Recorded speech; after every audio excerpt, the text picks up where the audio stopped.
క్రీస్తునాథుని యందు ప్రియమైన సహోదరి సహోదరులారా, మనము పాస్కా 3వ ఆదివారంలో ఈరోజు ప్రవేశించి ఉన్నాం. ఈరోజు మనము ఆలకించినటువంటి దివ్య గ్రంథ పఠనాలను ఆధారంగా చేసుకొని మనము కొంతసేపు దేవుని యొక్క వాక్యాన్ని ధ్యానిస్తూ ప్రభు యొక్క సందేశాలను స్వీకరించుదాం. మొదటిగా ఒక 2 ఉదాహరణలు మీ ముందు ఉంచాలనుకుంటూ ఉన్నాను.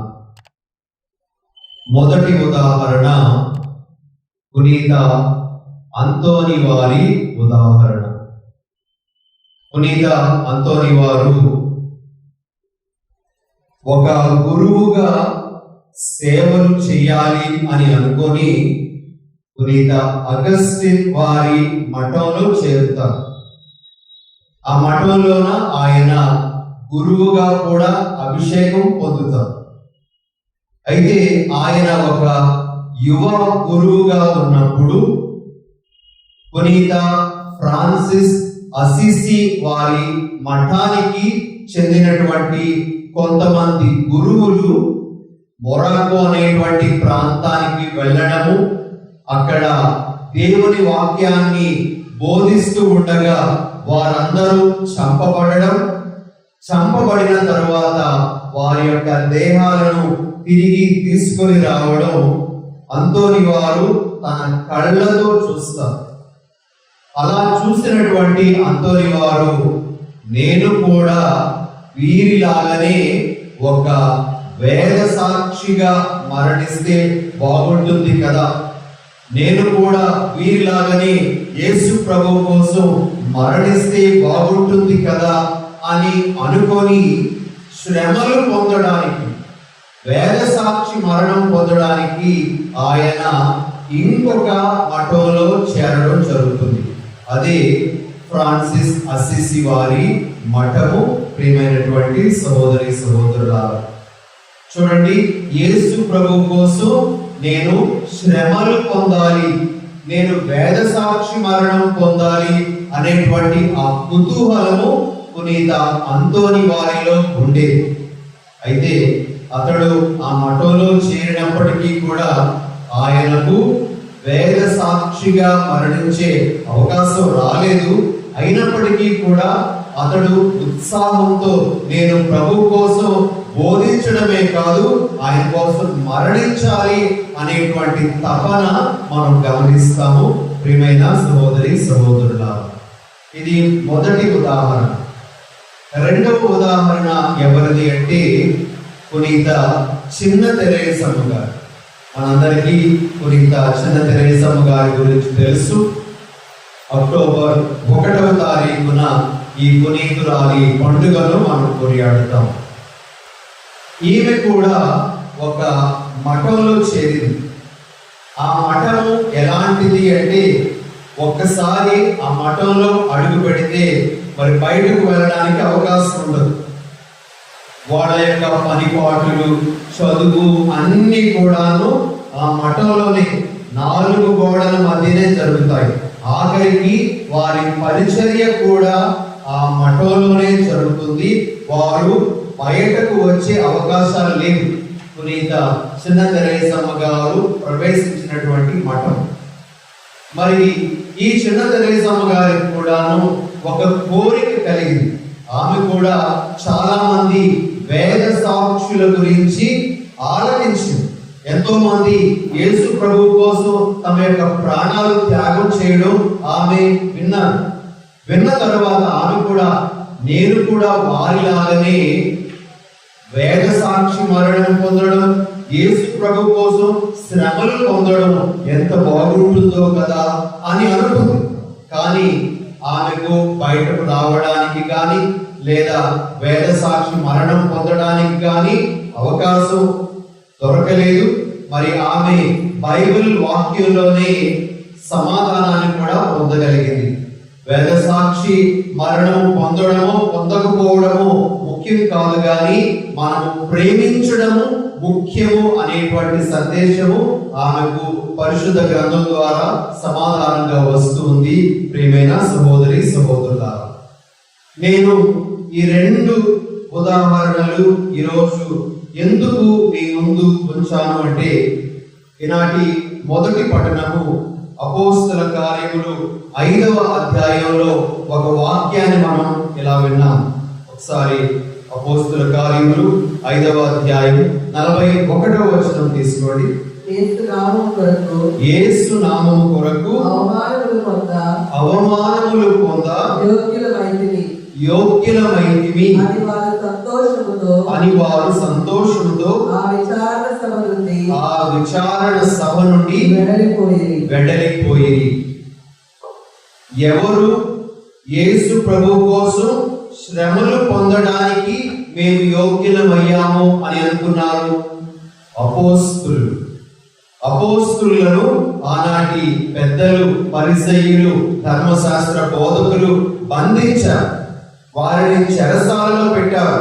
యేసు ప్రభు గురించి నీవు బోధించకూడదు అని చెప్పారు.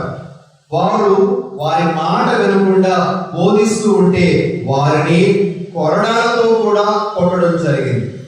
ఇలా కొరడా దెబ్బలు పొందిన తరువాత ఈ అపోస్తులు ఏమనుకుంటున్నారు? ప్రభువు కోసం మేము శ్రమలు పొందడానికి మాకు ఈ అర్హత దక్కింది అని వారు సంతోషంతో అక్కడి నుంచి వెళ్ళిపోయారట. ప్రియమైన సహోదరి సహోదరులారా, ఇది మొట్టమొదటిగా ఈరోజు మనము నేర్చుకోవలసినటువంటి సందేశం. యేసు ప్రభు కోసం, ఆయన రాజ్యం కోసం, ఆయన సువార్త కోసం మనము ఏదైనా శ్రమ, కష్టం పడాల్సి వచ్చినట్లయితే దానిని మనము సంతోషంతో స్వీకరించడానికి సిద్ధపడాలి అని ప్రభు మనకు ఈరోజు బోధిస్తూ ఉన్నారు. ప్రియమైనటువంటి సహోదరి సహోదరులారా, ఈ రోజుల్లో మనము ఈ మధ్యనే మరణించినటువంటి పగడాల ప్రవీణ్ అనేటువంటి ఒక పాస్టర్ గారి గురించి, సువార్త బోధకుని గురించి చాలా వీడియోల్లో వింటూ ఉన్నాం కదా. మరి ఆయనను హత్య చేశారు అనేటువంటి విధంగా చాలా మంది చెప్తూ ఉన్నారు. మనకి సరైనటువంటి రిపోర్ట్స్ ఇంకా బయటకు రాకపోయినప్పటికీ కూడా చాలా మంది అభిప్రాయము అతడిని చంపేశారని. ఎందుకు అంటే అతడు దేవుని యొక్క రాజ్యం ప్రకటించడంలోన చాలా గట్టిగా నిలబడ్డాడు. దేవుని యొక్క వాక్యం బోధించడంలోన స్థిరంగా నిలబడ్డాడు. మరి చాలా విషయాలు ఆయన ఖండించినప్పటికీ కూడాను వాక్యానుసారంగా అతడు ఖండించడం మొదలుపెట్టాడు. అతనికి ఎన్నో రకాలైనటువంటి థ్రెట్స్ వచ్చాయి. చాలా మంది భయపెట్టారు చంపేస్తామని. అయినప్పటికీ ఏమాత్రమో భయపడలేదు. యేసు ప్రభు కోసం నేను దేనికైనా సిద్ధమే అనేటువంటి విధంగా ఆయన ఉన్నారు. మరి చివరికి ఆయన యేసు ప్రభు కోసం మరణించాల్సి వచ్చింది కూడా. ప్రియమైన సహోదరి సహోదరులారా, ఈరోజు మనందరికీ వస్తున్నటువంటి సందేశం ఏమిటి అంటే, యేసు ప్రభు కోసం ఏదైనా శ్రమ, కష్టం మనకు వచ్చినట్లయితే మనము దానిని అంగీకరించడానికి సిద్ధంగా ఉండాలి అని. అలాగే కాకుండా ఇంకో విధంగా కూడా మనకు వచ్చేటువంటి శ్రమలను స్వీకరించగలగాలి. ఒకవేళ మన కుటుంబంలో ఏదైనా జరగకూడని సంఘటన జరిగిందనుకోండి, లేకపోతే ఏదైనా అనారోగ్యము మనకు వచ్చిందనుకోండి, ఏదైనా కష్టం వచ్చిందనుకోండి, ఆ కష్టాన్ని గాని ఆ శ్రమను గాని ఇది నేను యేసు ప్రభు కోసం అనుభవిస్తాను, దీనిని భరిస్తాను, నా ప్రభు యొక్క రాజ్యం కోసం నేను ఈ కష్టాన్ని స్వీకరిస్తాను అనేటువంటి విధమైన భావం కూడా మనలో ఉండగలగాలి. మనము ఎప్పుడు కష్టాలు రాగానే మరి దేవునికి మొరపెట్టడం, ఈ కష్టాన్ని మన నుంచి తొలగించేయండి అని ప్రార్థన చేయడం మాత్రమే కాకుండా ఆ కష్టాన్ని ప్రభువా మీకోసం భరించే శక్తిని కూడా ఇవ్వండి అని ప్రార్థన చేయగలగాలి.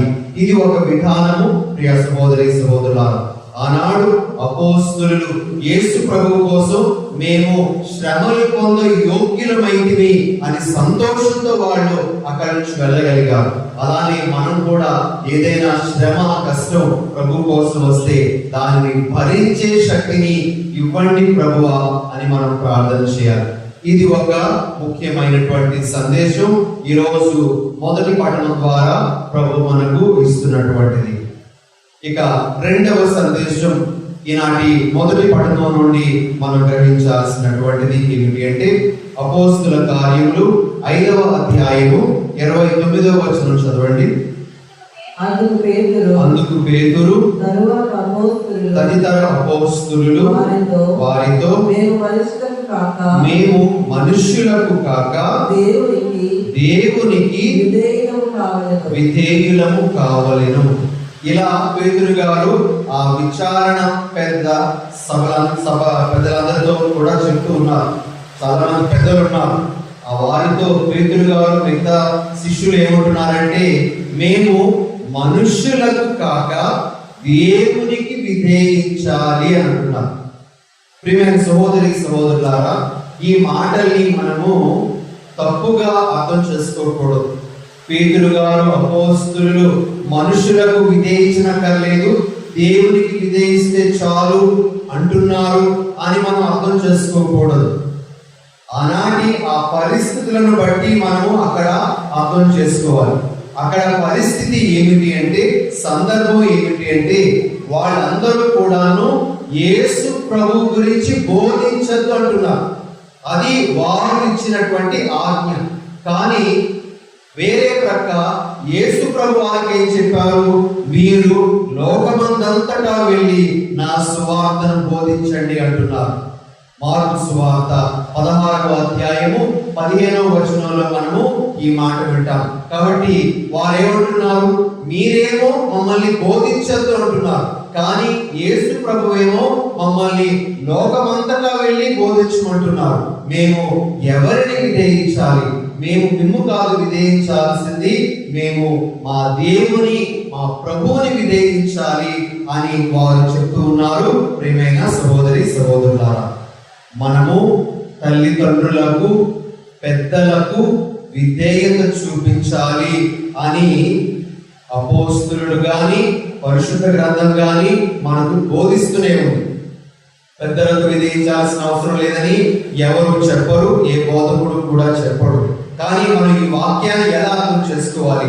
మనుషులకు కాక దేవునికి విధేయులు కావాలను అనేటువంటి మాటను మనం ఎలా అర్థం చేసుకోవాలి అంటే, మొట్టమొదటిది మనం మనసులో పెట్టుకోవాల్సింది ఏమిటంటే, మనము సత్యానికి, మంచికి విధేయత చూపించాలి. ఎక్కడ సత్యం ఉందో, ఎక్కడ మంచి ఉందో దానికి మనము విధేయత చూపించాలి. కొన్నిసార్లు అసత్యము మనలను బలవంతం చేస్తుంది విధేయించమని, కానీ సత్యానికే విధేయిస్తాను అని మనం చెప్పాలి. కొన్నిసార్లు చెడు మనలను బలవంతం చేస్తుంది నాకు విధేయించు అని, కానీ మనం విధేయించాల్సింది మంచికే. ప్రియ సహోదరులారా, కాబట్టి మనుషులకు కాక దేవునికే విధేయించాలి అనేటువంటి వాక్యం మనం వినేటప్పుడు ఆ వాక్యంలో భావం ఏమిటంటే, సత్యానికి విధేయత చూపించాలి, మంచికి విధేయతను చూపించాలి అనే విషయం మనం అర్థం చేసుకోవాలి. ఇక రెండవ విషయం, దేవునికి విధేయించాలి అనేటువంటి ఆ మాటలు వినేటప్పుడు మన మనసులో పెట్టుకోవాల్సింది ఏమిటి అంటే, దేవుని యొక్క వాక్యం మనకు ఏది బోధిస్తుందో దానికి మనం విధేయత చూపించాలి. దేవుని యొక్క వాక్యానికి వ్యతిరేకంగా ఉన్నటువంటి దానికి కాదు, కానీ దేవుని యొక్క వాక్యము మనకు ఏది బోధిస్తుందో దానికి మనం విధేయత చూపించాలి. అదే దేవునికి విధేయత చూపించడం అని మనం అర్థం చేసుకోవాలి. ప్రియ సహోదరుల, ఆఖరుగా ఇంకొక విషయం, దేవునికి విధేయించడం అంటే మన మనస్సాక్షికి మనం విధేయత చూపించాలి. మన మనస్సాక్షి దేవుడు మనలో పెట్టినటువంటి ఆయన స్వరం. మనస్సాక్షి దేవుడు మనలో పెట్టినటువంటి దైవ స్వరం. కాబట్టి ఆ మనస్సాక్షికి మనం విధేయత చూపించాలి. మన మనస్సాక్షి ఎప్పుడు కూడా మనల్ని మంచి చేయమని చెప్తుంది, అది చెడు చేయమని ఎప్పుడు కూడా చెప్పదు. కాబట్టి మనస్సాక్షికి విధేయత చూపించాలి అనేటువంటిది ఇక్కడ మనం అర్థం చేసుకోవాల్సిన విషయం. కాబట్టి ప్రియ సహోదరి సహోదరులారా గమనించండి, మనుషులకు కాక దేవునికి విధేయత చూపించాలి అనేటువంటి ఆ వాక్యాన్ని మనం వినేటప్పుడు ప్రభు మనకు తెలియజేస్తున్న విషయాలు ఏమిటంటే, మొట్టమొదటిది సత్యానికి మంచికి విధేయత చూపించాలి. రెండవది దేవుని యొక్క వాక్యం బోధిస్తున్న దానికి విధేయత చూపించాలి, దేవుని వాక్యానికి వ్యతిరేకమైన దానికి కాదు. మూడవది మన మనస్సాక్షికి మనం విధేయత చూపించాలి, మనస్సాక్షికి వ్యతిరేకంగా మనం ఎప్పుడు కూడా వెళ్ళకూడదు. ఇది మనం ఈరోజు అర్థం చేసుకోవలసినటువంటి ఒక విషయం ప్రియమైనటువంటి సహోదరి సహోదరులారా. మరి ఈరోజు ఇంకొక చిన్న విషయాన్ని మీకు చెప్పాలనుకుంటున్నాను. యేసు ప్రభు మరణించిన తర్వాత, పునరుత్థానమైన తర్వాత కొద్ది రోజులకి పేతురు గారు మరొక 6 శిష్యులు మళ్ళా చేపల వేటకు వెళ్ళారు కదా. చేపల వేటకు వెళ్ళారు, రాత్రి అంతా కూడా వారు శ్రమించారు, వారికి చేపలు పడలేదు. అయితే తెల్లవారుజామున యేసు ప్రభు ఒడ్డున నిలబడి ఉన్నారు. మీ దగ్గర చేపలు ఏమైనా ఉన్నాయా అని ప్రభు అడిగారు. లేదు ప్రభు అని అన్నప్పుడు ప్రభు మరలా వారికి ఆ వలలను తిరిగి వేయండి అన్నారు. వారు తిరిగి వలలు వేసినప్పుడు వల చినుకునని చేపలు పడ్డాయి అని మనం ఆలోచించారు. మరి పేతురు గారు యేసు ప్రభు దగ్గరకు వచ్చిన తర్వాత ఆ వలని లాక్కుంటూ వచ్చినప్పుడు ఆ వలలో ఎన్ని రకాల చేపలు ఉన్నాయట? 153. ఆ సంఖ్య అక్కడ ఇవ్వబడింది. ప్రియమైన సహోదరి సహోదరులారా, 153 పెద్ద చేపలతో ఆ వల నిండి ఉంది అని చెప్పబడింది. మరి ఈ 153 సంఖ్య గురించి బైబిల్ పండితులు, ముఖ్యంగా విలియం బార్క్లే అనేటువంటి ఒక బైబిల్ పండితుడు ఇస్తున్నటువంటి వివరణ మీకు ఇవ్వాలి అనుకుంటూ ఉన్నాను ప్రియమైనటువంటి సహోదరి సహోదరులారా. మొదటిగా ఆయన పునీత అగస్టిన్ వారి యొక్క వివరణ ఇస్తారు. ఈ 153 సంఖ్యకు సంబంధించి ఆయన పునీత అగస్టిన్ వారు ఇచ్చినటువంటి వివరణ ఇస్తాడు. ఆ వివరణ ఏమిటి అంటే, మనకి పూర్వ నిబంధనలో ఎన్ని ఆజ్ఞలు ఉన్నాయి? 10 ఆజ్ఞలు ఉన్నాయి. ఆ తర్వాత మనము పరిశుద్ధాత్మ వరములు ఎన్ని అని చెప్తాము? 7. 10 + 7 17 అవుతుంది. అయితే ఈ 17 సంఖ్యను మనము ఒకదాని తర్వాత ఒకటి లెక్క పెట్టుకుంటూ వెళ్తుంటే 1 + 2, 2 + 3 అలా మనం లెక్క పెట్టుకొని 17 వరకు వెళ్ళామనుకోండి, ఆఖరికి మనకి 153 వస్తుంది. 1 నుంచి 17 వరకు ఆ అంకెల్ని మనం ప్లస్ చేసుకుంటూ వెళ్ళామనుకోండి, మనకి చివర ఏమొస్తుంది? టోటల్ 153 వస్తుందట. మరి దానిని పునీత అగస్టిన్ వారు ఏమంటారో తెలుసా? దేవుని యొక్క ఆజ్ఞలను పాటించడము, అదేవిధంగా పరిశుద్ధాత్మ వరానుగ్రహాలతో నింపబడడం అనేటువంటిది మన క్రైస్తవత్వానికి చాలా చాలా అవసరము. అందుకే ఆ 153 సంఖ్య అనేటువంటిది ఇవ్వబడింది అని మరి అగస్టిన్ వారు చెప్తున్నారు అని విలియం బార్క్లే గారు తాను రాసినటువంటి వ్యాఖ్యానంలో చెప్పడం జరిగింది. అది ఒక వివరణ, 153 సంఖ్యకు ఉన్నటువంటి వివరణ. రెండవ వివరణ పునీత జెరోమ్ గారు ఇచ్చినటువంటి వివరణ. పునీత జెరోమ్ గారు బైబిల్ హీబ్రూ భాషలోను గ్రీకు భాషలోను ఉంటే దానిని లతీన్ భాషలోనికి అనువాదం చేసినటువంటి వారు. ఆయన వల్లనే మనము బైబిల్ని మన చేతుల్లో పట్టుకోగలుగుతూ ఉన్నాము ప్రియ సహోదరి సహోదరులారా. సరే, ఈ జెరోమ్ గారు 153వ సంఖ్యకు ఇచ్చినటువంటి వివరణ ఏమిటి అంటే, ఆయన అర్థం చేసుకున్నటువంటి దాని ప్రకారం ఆయన ఇప్పుడు 3వ శతాబ్దానికి 4వ శతాబ్దానికి చెందినవారు. ఆయన ఏమన్నారు అంటే, సముద్రంలో 153 రకాల మంచి చేపలు దొరుకుతాయి అని చెప్పడం జరిగింది. 153 రకాల చేపలు. ఇప్పుడు ఆ వలలో ఎన్ని చేపలు? 153 చేపలు. అంటే వల అనేటువంటిది దేవుని రాజ్యము అయితే ఆ 153 సంఖ్య దేనిని సూచిస్తుందంటే మనల్ని అందరినీ సూచిస్తుంది అన్నమాట. ఈ భూలోకంలో ఉండేటువంటి అందరు ప్రజలను సూచిస్తుంది. దేవుని రాజ్యంలో అందరికీ స్థానం ఉంటుంది అనే విషయాన్ని చెప్పడానికి ఆ 153 సంఖ్య రాయబడింది అని పునీత జెరోమ్ గారు చెప్పడం జరిగింది. ప్రియ సహోదరి సహోదరులారా, ఏది ఏమైనప్పటికీ మనం ఇక్కడ అర్థం చేసుకోవాల్సిన విషయం ఏమిటి అంటే, యేసు ప్రభు యొక్క ఆజ్ఞకు మనం విధేయిస్తే మనకి సమృద్ధి లభిస్తుంది.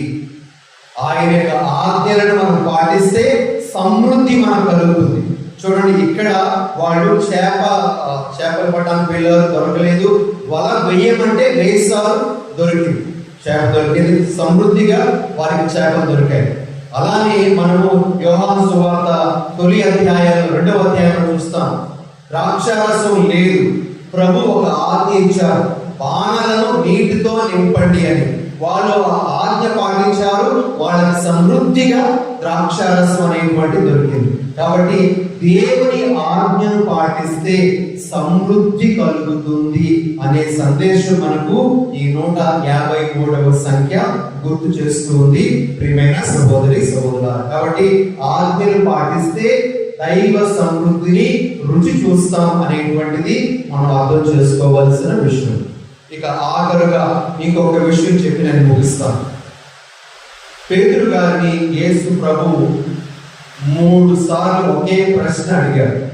ఏంటా ప్రశ్న? పేతురు, నీవు నన్ను ప్రేమిస్తున్నావా అని 3 సార్లు అడిగారు. 3 సార్లు కూడా పేతురు గారు సమాధానం చెప్పిన తర్వాత యేసు ప్రభు, నా గొర్రెలను మేపు, నా గొర్రెలను గాయము అని ప్రభు చెప్పడం మనం వింటున్నాం. ఇక్కడ ప్రభు మనకు నేర్పించే విషయం ఏమిటి అంటే, ప్రేమిస్తే బాధ్యతలను స్వీకరించాలి, ప్రేమిస్తే సేవకు సిద్ధం కావాలి, ప్రేమిస్తే త్యాగాలకు సిద్ధం కావాలి అని పేతురు గారికి చెప్తున్నారు. పేతురు, నువ్వు నన్ను ప్రేమిస్తున్నావు అని అంటున్నావు, అయితే నన్ను ప్రేమిస్తే అది నోటి మాట మాత్రమే కాకూడదు, దానితో ఉండేటువంటి బాధ్యతలు కూడా నువ్వు స్వీకరించు. నీకు అప్పగిస్తున్న ఈ సంఘం బాధ్యతలన్నీ నువ్వే నెరవేర్చాలి అని ప్రభు ఆయన చెప్తున్నారు. పేతురు, నీవు నన్ను ప్రేమిస్తూ ఉన్నావా? నన్ను ప్రేమిస్తే అది నోటి మాట మాత్రమే కాకూడదు, నువ్వు సేవకు కూడా సిద్ధమవ్వాలి, ఎక్కడికైనా సరే వెళ్ళగలగాలి, బోధించాలి. కాబట్టి ప్రేమిస్తే నా సేవ చేయడానికి నువ్వు సిద్ధంగా ఉండాలి అని ప్రభు పేతురు గారు చెప్తున్నారు. 3వది, పేతురు, నువ్వు నన్ను ప్రేమిస్తున్నావా? నువ్వు నన్ను ప్రేమిస్తే అది నీ నోటి మాట ద్వారా మాత్రమే కాదు, నీ త్యాగాల ద్వారా కూడా అది నాకు నిరూపించు. నువ్వు నా కోసం ప్రాణ త్యాగం చేయడానికి కూడా సిద్ధపడు. ఇప్పుడు నువ్వు నీ ఇష్టం వచ్చినట్టు ఎక్కడికైనా వెళ్ళగలుగుతున్నావు, కానీ రోజులు రాబోతున్నాయి, అప్పుడు నిన్ను బంధించి లాక్కొని వెళ్తారు, దానికైనా నువ్వు సిద్ధంగా ఉండు అని ప్రభువు మరి పేతురు గారు చెప్తున్నారు. ప్రేమకు బాధ్యతలకు, ప్రేమకు సేవకు, ప్రేమకు త్యాగానికి దగ్గర సంబంధం ఉంది అని ప్రభు మనకు ఇక్కడ బోధిస్తున్నారు. ఈ విషయాలన్నీ ప్రియ సహోదరి సహోదరులారా మన మనసులో పెట్టుకొని ఈనాటి ఈ దివ్య బలి పూజలో పాల్గొనడానికి ప్రయత్నం చేద్దాం. ప్రభు మనకు నేర్పించిన విధంగా మనం జీవించడానికి ప్రయత్నం చేద్దాం. ఆమేన్.